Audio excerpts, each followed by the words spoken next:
Hey everyone, Tim Schofield here. And first of all, happy holidays. Hopefully you're having a lot of fun with family and friends. Losing my voice a little bit, sorry about that. But anyways, I do want to say thank you very much for all your continued support throughout this year. It really has meant a lot to me in terms of all your comments, all your thumbs up on my YouTube videos, your comments on my various social media accounts. Just really does mean a lot. Thank you for the continued support. Lots more to come. But now it's time to talk about my favorite phone of 2016. Now, I've got a lot of phones in my hands right now. I've used a lot of various phones throughout this year.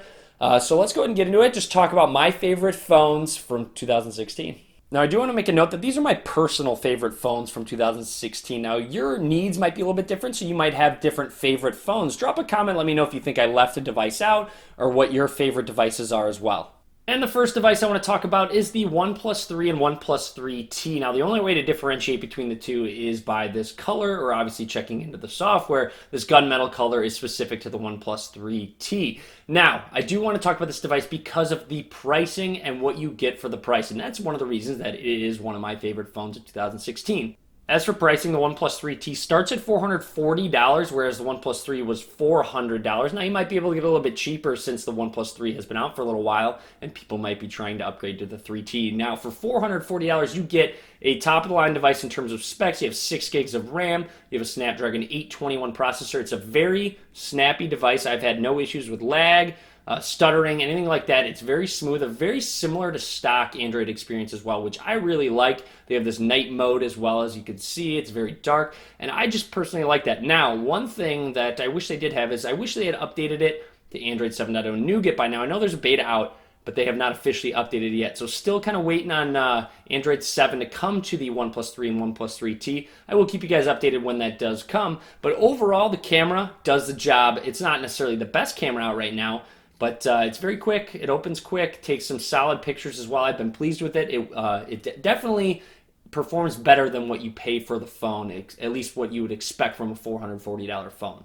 Finally, battery life has been very good, especially with the upgraded 3T. I believe you get 400 milliamp hours more. And then the design is very premium. I do really like the feel to it. It has an alert slider as well for those of you that do like to have that. But just a very premium feeling device and premium looking as well. I do really like the looks of the 3 and 3T. And the next device I want to talk about is the Moto Z, and this is specifically the Droid edition on Verizon. Now, the reason I want to talk about this device is because these back connectors, the modularity that this phone offers. Now you can add various add-ons, Moto mods, such as maybe this battery pack. I have this battery pack. You can add maybe a speaker, a zoom lens for your camera. It just opens up a lot of possibilities to even further customize your phone. So I'm really happy that Motorola stuck with a modular design.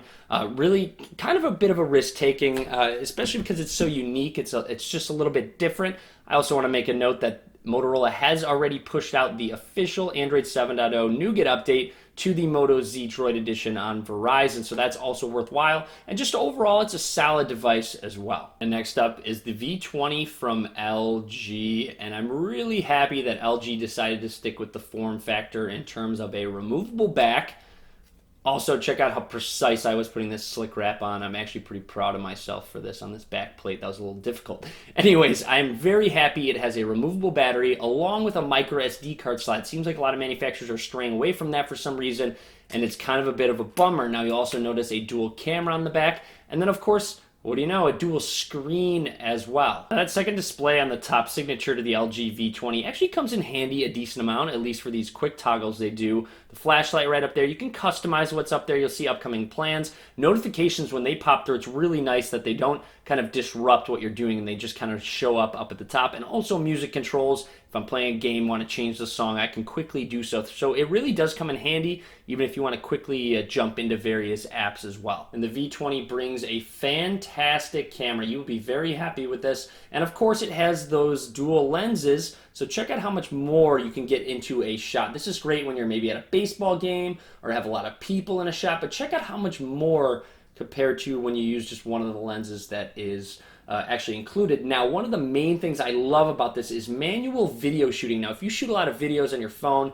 this would be the best phone for that. Now, with manual mode, you can kind of change the microphones if you want it more left or right. You have all of these custom controls in terms of focus, white balance, ISO, all of that good stuff that you can kind of customize to your liking if you're going to shoot videos on your phone. And finally, I want to make a mention that the LG V20 shipped with Android 7.0 Nougat right out of the box, which is great for LG because a lot of manufacturers are trying to play catch up now and updating their device. So this actually came with it out of the box, so that's very good to see, and actually a very good plus for the device as well. I almost forgot to mention it, but the V20 also includes an IR blaster, so you can control your TV, other various infrared devices with your phone. A great addition that I believe should be on every phone. And next on the list is this guy right here, the iPhone 7 Plus. And I do want to make note that I only use this for 2 weeks as my daily driver during my 2-week challenge. All these videos will be linked down below.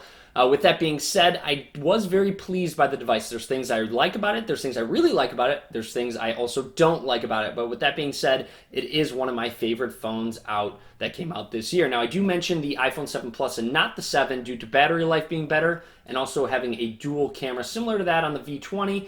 So you can kind of utilize that camera and that dual lens in a very similar way with optical zoom. As you can see, you can include more in that shot and just take some great pictures. And that camera is fantastic. It is definitely one of the best out there. I don't think it's quite the best. I think it's the number 2 camera out there. I'll talk about that in just a second. But overall, this device has actually been really good. And I could see myself using it as a daily driver. However, I do not like iOS. There's specific things I don't like about iOS, specifically the notification system. If they fix that notification system, it is substantially better on Android, the notification system. So you'll see you can have separate notifications all bundled into one. You can act upon them separately. With Apple, they actually have them all separated, even if it's the exact same app, and it clutters it up very easily. Now, I did grow to like Apple's implementation of a capacitive button down here instead of a physical one, so they could have waterproofing, which is a fantastic addition. It's really a peace of mind thing when you're out in the rain using your phone. If you accidentally drop it in some water, maybe you spill a glass of water on top of it, anything like that, it's just a peace of mind thing, and it's great that Apple did include it, so props to them. However, I am very disappointed they did not include a headphone jack. Kind of a joke, to be honest. I really think they went the wrong direction with that. Also, they should have included USB Type-C as their plug, especially with the MacBook Pro using it and not their Thunderbolt port.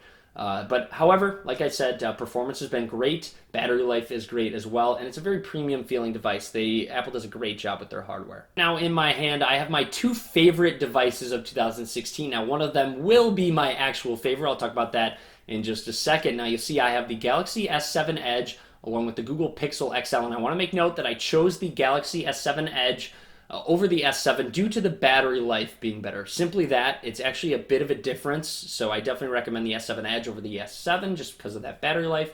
And I chose the Pixel XL because I like the little bit larger screen size, same with the S7 Edge. Also, it adds better battery life, and the screen resolution is better, so the screen quality is better on the XL.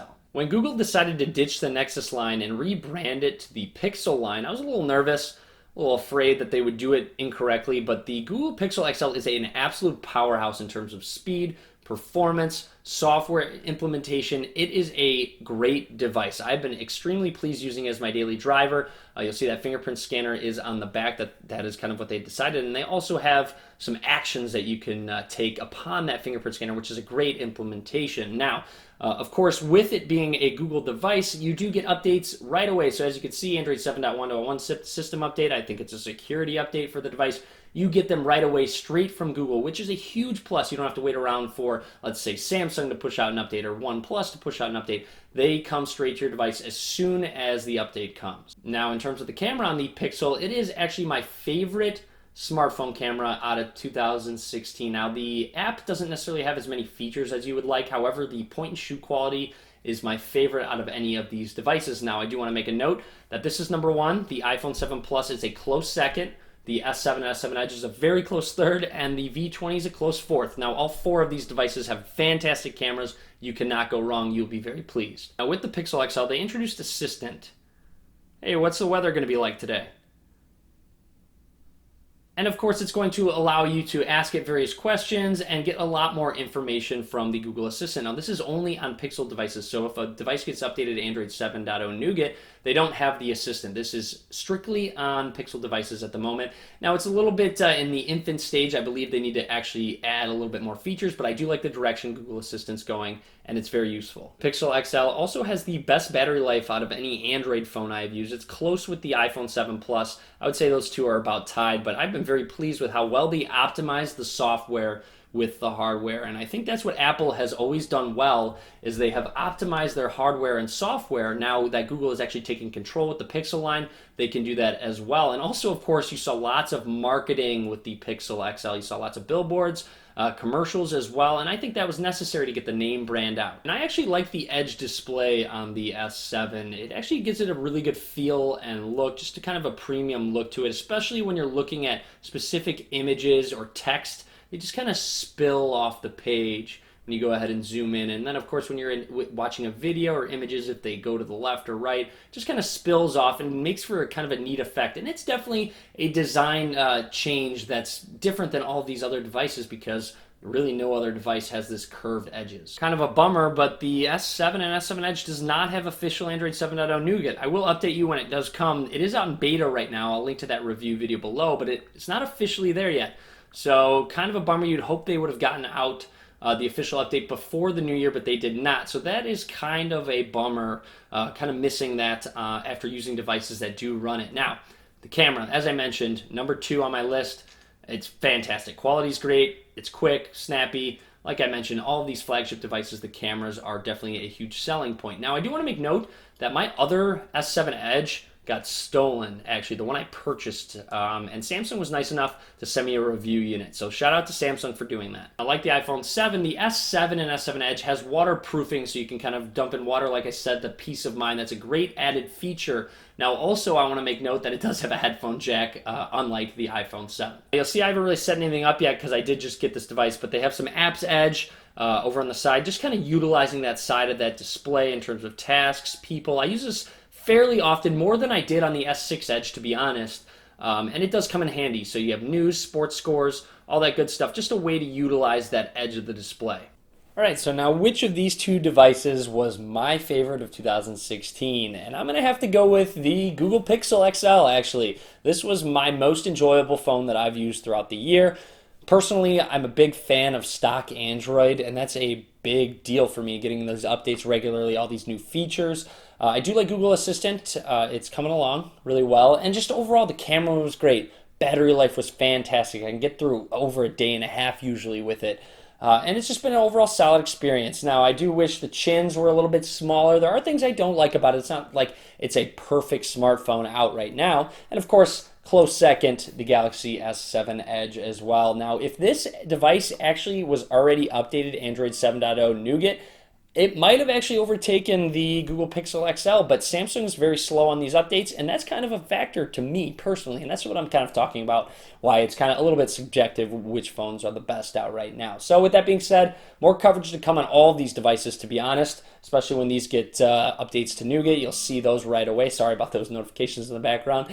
But that's really about it. Hopefully you enjoyed this video. I really do appreciate you watching. It means a lot to me. You can follow me on various social media. Click that subscribe button if you have not before. As always, guys, thank you very much for watching.